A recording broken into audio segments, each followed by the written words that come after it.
আসসালামু আলাইকুম, সবাই কেমন আছেন? আশা করছি খুব ভালো আছেন। আমি Al Farabi, chief operating officer of IT learning zone. IT learning জোনে সবাইকে স্বাগত। আজকের এই ভিডিওতে মূলত আমরা আলোচনা করব কি করে একটি অনলাইন কোর্স আপনি আপনার নিজের জন্য বেছে নেবেন, অথবা আপনি বুঝতে পারবেন যে এই অনলাইন কোর্সটি আপনার জন্য সেরা। মূলত আইটি লার্নিং জোন একটি ফ্রিল্যান্সিং ট্রেনিং সেন্টার। দীর্ঘ কয়েক বছর ধরে এই ফ্রিল্যান্সিং ট্রেনিং সেন্টার চালানোর অভিজ্ঞতা থেকে কিছু টিপস আপনাদের শেয়ার করব। একটি অনলাইন কোর্স নিজের জন্য বেছে নেওয়ার ক্ষেত্রে আপনি শুরুতেই যেটা চিন্তা করবেন সেটা হচ্ছে আপনি কোন দক্ষতাটি শিখতে চান। বর্তমানে আইটি ইন্ডাস্ট্রি থেকে শুরু করে অনেক ধরনের দক্ষতাই আপনার নিজের জন্য বা আপনার ক্যারিয়ারের জন্য আপনি বেছে নিতে পারেন। এখন প্রশ্ন হচ্ছে কোন দক্ষতাটি আমার জন্য বেস্ট হবে। একজন প্রফেশনাল ট্রেনার এবং মেন্টর হিসাবে আপনাকে সাজেশন দিতে পারি, আপনি যদি একেবারে বিগিনার লেভেলের হন তাহলে একেবারে বেসিক থেকে শুরু করুন, কারণ এটি আপনার বেসিকটাকে স্ট্রং করবে এবং পরবর্তীতে আপনার কনফিডেন্স লেভেলটিকে বাড়িয়ে দিবে। আপনি যেই সেক্টরে দক্ষ সেই সেক্টরের প্রফেশনাল বা ইন্টারমিডিয়েট কোর্সটি খুঁজে বের করুন। এখন মূলত আসি একটি কোর্স আপনি কি করে বাছাই করতে পারেন। আমরা একটা নির্দিষ্ট টপিকে বিভিন্ন ধরনের অনলাইন কোর্স বিভিন্ন প্ল্যাটফর্মে খুঁজে পেতে পারি, কিন্তু প্রশ্ন হচ্ছে কি করে বুঝবো যে এই অনলাইন কোর্সটি আমার জন্য কিনা।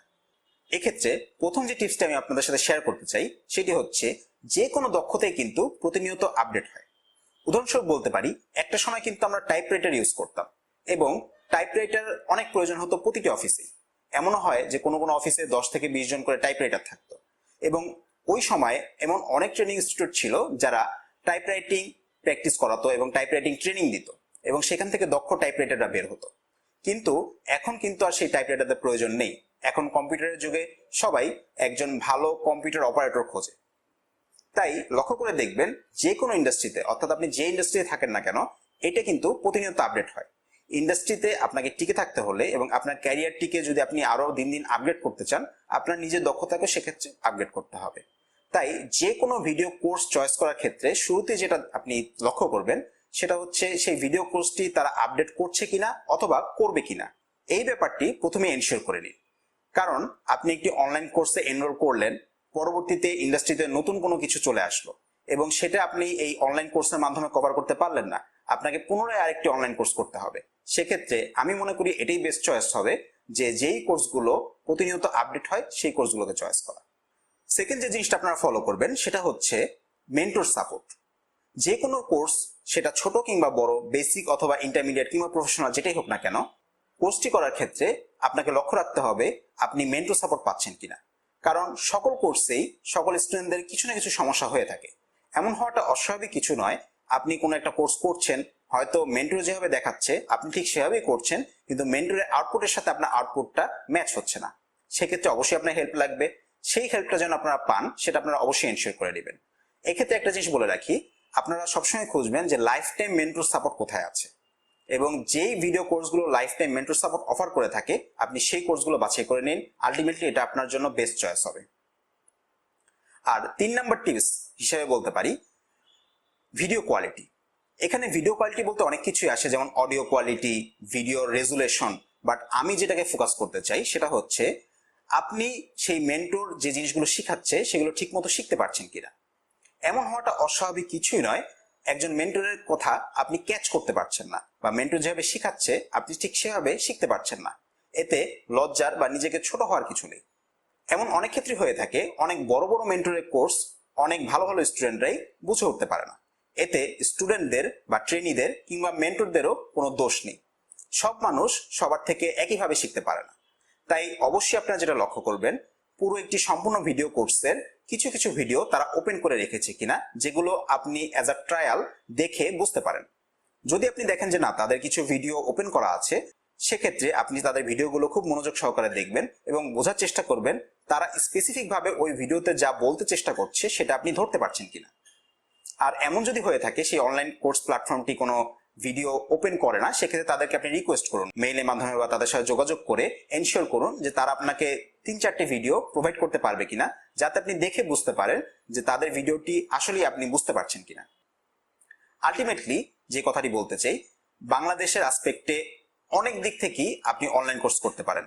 যেমন ফ্রি হিসাবে ইউটিউব রয়েছে, ভিমিও রয়েছে, এছাড়া উডেমির কিছু কিছু কোর্স ফ্রিতে পাওয়া যায়।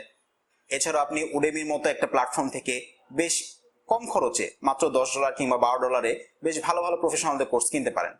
কিন্তু দীর্ঘদিন ধরে একটি আইটি ট্রেনিং ইন্ডাস্ট্রি চালানোর অভিজ্ঞতা থেকে আমি যেটা বলতে পারি, নেটিভ ল্যাঙ্গুয়েজ অর্থাৎ আপনার যেটা মাতৃভাষা, সেটা হতে পারে বাংলা বা যে ল্যাঙ্গুয়েজে আপনি কথা বলেন, সেই নেটিভ ল্যাঙ্গুয়েজে কোনো কোর্স যদি হয় সেটা আপনার শেখার ক্ষেত্রে বেস্ট হবে এবং আপনি খুব দ্রুত শিখতে পারবেন। হ্যাঁ, আপনি যদি ইংলিশে দক্ষ হন সেক্ষেত্রে আপনি প্রফেশনাল ভিডিও দেখতে পারেন, বাট সেম প্রফেশনাল মানের ভিডিও যদি আপনার নেটিভ ল্যাঙ্গুয়েজ আপনি খুঁজে পান, সেটা আপনার জন্য করা সবচেয়ে বেস্ট হবে।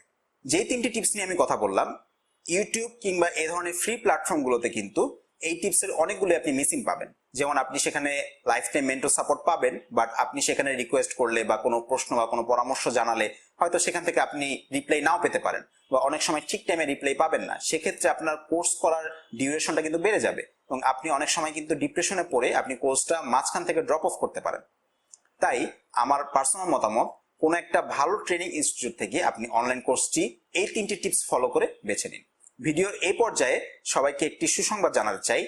আইটি লার্নিং জোন দীর্ঘ কয়েক বছর ধরে ফিজিক্যাল ট্রেনিং করে আসছিল তাদের ল্যাবের মাধ্যমে, কিন্তু বর্তমানে যারা আমাদের এই ফিজিক্যাল ট্রেনিং কোর্সগুলো করাতো প্রফেশনাল মেন্টররা, তাদের মাধ্যমে আমরা একটি অনলাইন কোর্স প্ল্যাটফর্ম চালু করেছি এবং এখানে আমাদের দক্ষ মেন্টররাই এই অনলাইন কোর্সগুলো পরিচালনা করবেন।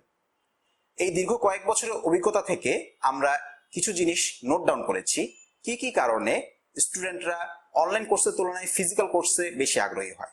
কারণ দেখেন, অনলাইন কোর্সে কিন্তু খরচটা তুলনামূলকভাবে কম, প্লাস ঘরে বসে নিজের এনভায়রনমেন্টে বসে আপনি কোর্সগুলো করতে পারছেন।